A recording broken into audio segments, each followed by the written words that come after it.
Hello summoners and welcome to another ProGuides OP Korean builds video. My name is Kellen and today I'll be covering all of the latest and most OP builds that have been rising in popularity in Korean solo queue. A bunch of you guys have been asking for this video for patch 9.19 and we're finally here to deliver it. There have been a ton of balance changes and reworks this patch which have shaken up the Korean ladder, and we can't wait to share with you what we have in store. Some of the builds you'll see in this video might actually surprise you, so make sure you stick around till the very end. But before we get started, I want you to click the link below and check out ProGuides.com. ProGuides is the best proven way to improve at League of Legends, and we post guide videos like this one every single day. We've been doing a lot more advanced content recently, and I'm sure you won't regret signing up. Also guys, we have an effective coaching feature which lets you play and get coached by a pro. Trust me, you don't want to miss out on this because your friends will be stunned at how much better you've become at League of Legends. Now with that being said, let's jump right into the video. Starting with the top lane, the first OP Korean build that we'll cover in today's video is going to be for a champion who's received quite a few buffs in the last patches. Galio has been on the rise on the Korean server recently and has become insanely strong in patch 9.19. The most recent damage buffs he received a few patches ago have skyrocketed his win rate in 2 roles, and pro players such as Faker are spamming him in solo queue. However, in the top lane specifically, there's been 2 builds that are seeing a lot more play for Galio, and the first one is a more AP burst mage style. For runes, you'll want Aftershock, Shield Bash, Bone Plating, and Overgrowth, followed by Sorcery Secondary for Mana Flow Band and Gathering Storm. For items, you'll want to rush a Proto Belt into Sork Shoes, Luden's Echo, Zhonya's Death Cap, and a Void Staff to top it all off. With this playstyle, you are looking for your early game power spike to bully out your opponents, and it works best into squishy top laners like Akali,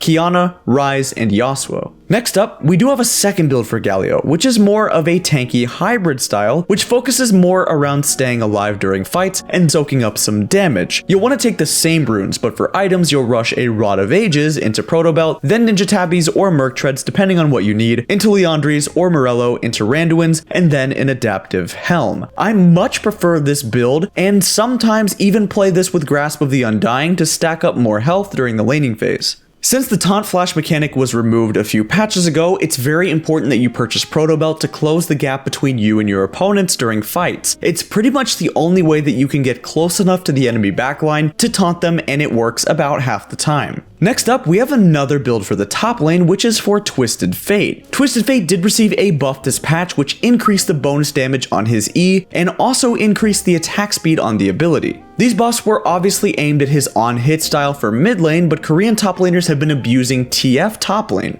Since his auto attacks are so much faster and do more damage, TF has become an insanely annoying top lane bully, and in addition to this, they also opt to take Kleptomancy in order to generate even more gold and extend their lead during the laning phase. If you play this correctly, the only way you can die in lane is if you get hard camped by the enemy jungler. You should be playing at a distance which is safe enough to poke and zone your melee counterpart, while also positioning for ganks. For runes, you'll take Klepto, Boots, Biscuits, and Time Warp Tonic, followed by Resolve Secondary for Conditioning or Bone Plating with Overgrowth. For items, you'll rush Trinity Force, then Rapid Fire Cannon into Berserker Greaves, and then Phantom Dancer, Infinity Edge, and finish off with a QSS or a GA. Sometimes we also see the Korean top laners start Doran's Blade to be extra annoying during the laning phase and take Summoner Spellbook with Ignite instead of TP. If you're interested in this build, then it's Summoner Spellbook, Free Boots, Biscuits, Cosmic Insight, followed by Sorcery Secondary for Mana Flow Band and Absolute Focus. Then you'll start a Doran's Blade and go the same route. Here's a quick recap of all of the builds that we mentioned for top lane, just in case you forgot. Alright, let's move on to the jungle. Starting off with Shyvana. Now, Shyvana hasn't seen too much play for the last couple of months. However, the Koreans are firm believers that AP Shyvana is the way to go. One of the best known junglers in Korea, which is SKT Klid, has been playing full AP Shyvana on stream with a ton of success, and it's resulted in a lot of Korean junglers trying this out. For runes, you'll take Dark Harvest, Cheap Shot, Zombie Ward, and Relentless Hunter, followed by Sorcery Secondary for Transcendence and Gathering Storm. For items, you'll rush Runic Echoes into Sork Shoes, Nashor's Tooth, Death Cap, Cap, Morello, and a Void Staff. This build does a disgusting amount of damage, so make sure you try it out. You'd be surprised at how easily you can win fights just with a click of a button. Landing your Dragon Form E can pretty much chunk 60% of anyone's HP bar, and it is so satisfying to use. Once you get to late game, once you get your Gathering Storm, your Transcendence, tons of AP, and stack up that Dark Harvest, literally anyone below half health is guaranteed dead. Next up in the jungle, we've got a build for a champion who's been buffed this patch. Xin Zhao has been seeing a lot less play within the past few months, but he's making a triumphant comeback on the Korean server. Since his survivability has gotten a lot better during the mid game, a lot of Korean junglers have been opting to go a straight tanky build on him and skipping that Trinity Force power spike. This new build makes sure that he's still very strong during the early game, but also ensures that he's more useful during the later stages where Xin Zhao starts to fall off. For runes, you'll take Hail of Blades, Sudden Impact, Zombie Ward, and Relentless Hunter, followed by Precision Secondary for Triumph and Alacrity. For items, you'll want to rush a Red Smite and Warrior enchantment into Merc Treads, then Righteous Glory, Steric's Gauge, Spirit Visage, and a Randuin's Omen. Once you purchase your Righteous Glory, you become so tanky, while also making your ganks more dangerous and easier to execute. In addition to that, you have even more survivability during the mid game with Steraks, while also losing a bit of damage in return. I personally love this build, and I find it extremely strong in solo queue. The third build we have for jungle in patch 9.19 is going to be for Kha'Zix. Now, traditionally, you only see two builds for Kha'Zix, which are Dark Harvest or Electrocute. However, within the past few weeks, our analysts have noticed that over 70% of Kha'Zix players have been opting to take Conqueror instead.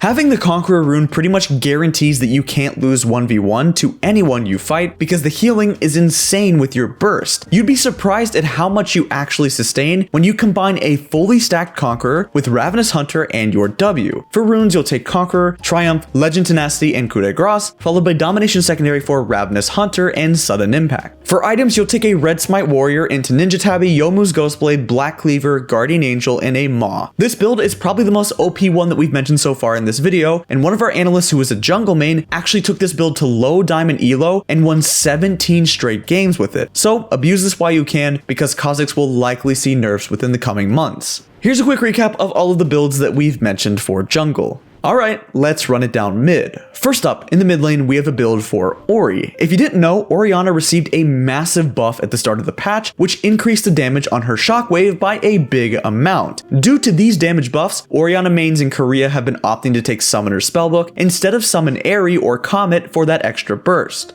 Due to Orianna having a lot of bad matchups in the mid lane at the moment, the idea of this keystone is just to help her survive the laning phase against champions like Fizz and Zed by constantly swapping to defensive sums like Exhaust, Barrier, or Heal. For runes, you'll take Spellbook, Boots, Biscuits, and Time Warp Tonic, followed by Resolve for Bone Plating and Revitalize. Although you may not do an insane amount of damage with this build, you will still end up surviving the laning phase with pretty much 0 deaths, which is worth the trade. For items, you'll take the standard Ludens into Tabbies or Mercs, then Morellonomicon, Deathcap, Void Staff, and a Banshees or Zanyas. Give this a try because it's a lot stronger than you might think. Next up in the mid lane, we have Pyke. Pyke is one of the strongest champions in the game right now, and for good reason. His burst, roaming potential, and ultimate make him an insanely scary threat during most parts of the game. Traditionally, Pyke is played as a support, but recently Korean mid laners have been taking Pyke back into the mid lane with Hail of Blades. With this build, you're looking to shove, shove, shove, and then use your lane priority to roam around the map and make plays. The Hail of Blades really helps out when it comes to bursting your opponents, and you can squeeze in multiple auto attacks after landing 1 CC ability for a big amount of damage. For runes, you'll take Hail of Blades, Taste of Blood, Eyeball Collection, and Ultimate Hunter, followed by Presence of Mind and Legend Tenacity. For items, you'll rush a Tiamat into Moby Boots, then you'll get your lethality with Duskblade Yomu's, Spear of Sojin, and finish it off with a Edge of Night. Having the Hail of Blades and Spear of Sojin also is going to lower your cooldowns by an insane amount, so you can spam your abilities just as often as your ultimate resets. The third build we have for mid lane this patch is going to be for Veigar. Now, Veigar received a huge buff at the start of the patch, which lowered the cooldown of his cage during the mid to late game. Due to these buffs, the Koreans have been trying out even more annoying builds, which focuses on locking down targets and perma-CCing them.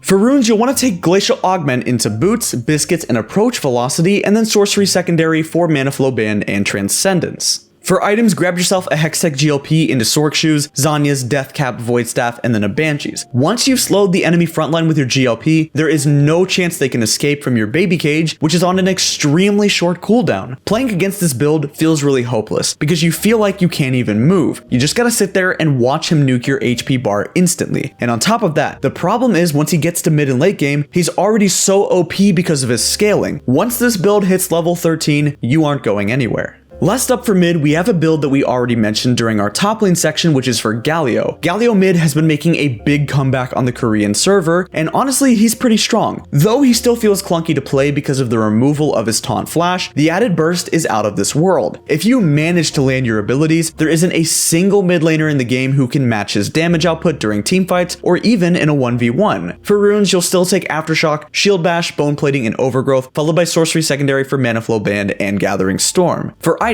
you'll rush Proto Belt into Sork Shoes, Luden's Echo, Zanya's Death Cap, and a Void Staff to top it all off, and Galio is now a hidden OP pick this patch, so make sure you catch your opponents off guard with Galio. And of course, here is a quick recap of all of the builds that we mentioned for mid lane. Onto the ADCs. First up, we have a build for Ashe. Ashe received a gigantic buff in 9.19, which now allows her Q to be an auto attack reset. Although at first, it might not seem like much, it actually makes Ashe a clear S tier pick who can be blind picked into any matchup. On the Korean server recently, a lot of AD carries have been straying away from Comet or Lethal Tempo and started taking Press the Attack instead. At first, it seems pretty suboptimal to take this rune over Lethal Tempo, but once I saw it in action, my mind changed instantly. Since your Q is now an instant auto reset, it becomes extremely easy to proc this rune within 2 seconds. Shoot your W for the slow, walk up, and auto plus Q auto for the instant PTA proc. Constantly abuse this trade pattern during the laning phase because it's pretty broken and might even need a nerf. For runes, you'll want PTA, Triumph, Alacrity, and Coup de Grace, followed by Sorcery Secondary for Mana Flow Band and Absolute Focus. For items, you go Bork, Berserkers, Runins, i.e. Last Whisper, and a Phantom Dancer. The second build we have for AD carries this patch will be Draven. Now, this build is focused around playing more aggressively during the laning phase and trying to get some solo kills to get ahead during the early game. If you fail to get a decent lead past 15 minutes, then unfortunately this build will become pretty useless. For runes, you'll take Hail of Blades, Taste of Blood, Eyeball Collection, and Relentless Hunter, followed by Alacrity and Triumph in Precision. This works best with aggressive supports who can lock down the opponent like Leona, Gragas, or Blitz. We only have seen a few players opting to use this build in Korea, but it's seeing a few more games of play in Europe with AD carries like Hans Sama. Give it a try and let us know how that goes down below. Here is a quick recap of the builds that we mentioned for ADCs. Finally, on to the supports. First up for supports, we have Glacial Augment Brand. I'm sure most of you know just how annoying it is to play versus a good Brand player. It almost feels like there's nothing you can do because he will just poke you out and melt your HP bar within a few seconds from a mile away. However, if you combine his poke and damage with Glacial Augment, you get an even safer, more annoying, and ultimately more damage-oriented support. Due to the slows from this keystone, you're able to land your abilities more often, while also allowing your ADC to pump out more damage due to those slows. For runes, you'll take Glacial, Boots, Biscuits, and Cosmic Insight, followed by Domination Secondary for Genius Hunter and Cheap Shot. For items, you'll take Remnant of the Watchers, Moby Boots, Hextech GLP, Twin Shadows, Liandry's, and a Morellonomicon. Finally, for supports, we have our very last build, which is for Blitz. Blitzcrank received a huge range buff on his Q this patch, which is really broken. He can pull you from so many more angles now, and he can also grab the enemy blue buff from the river. And yes, I literally mean from the river. On the Korean server, Blitzcranks have been abusing these changes and extending his Q range even further by now taking Hex Flash every game. Although this build isn't new, it was underutilized before, but has now become the staple rune of choice. For runes, you'll take Aftershock, Demolish, Bone Plating, and Unflinching, followed by Inspiration Second for Hex Flash and Cosmic Insight. And here is a quick recap of all of the support builds. That's going to do it for our new OP Korean builds video. We would love to hear your suggestions on how to make these videos better, so if you have something to add, then please comment down below. If you enjoyed watching this video, then please hit the like button and subscribe to our channel for more content in the future. Also, make sure to check out ProGuides.com for more guides and videos that were made by your favorite pro players like Hai, Bunny Fufu, and Mike Young. We're going to start uploading a lot more content within the coming weeks, so make sure you hit the bell icon to be notified of every upload. That's all for now. Thank you for watching, and I'll see you guys on the Rift.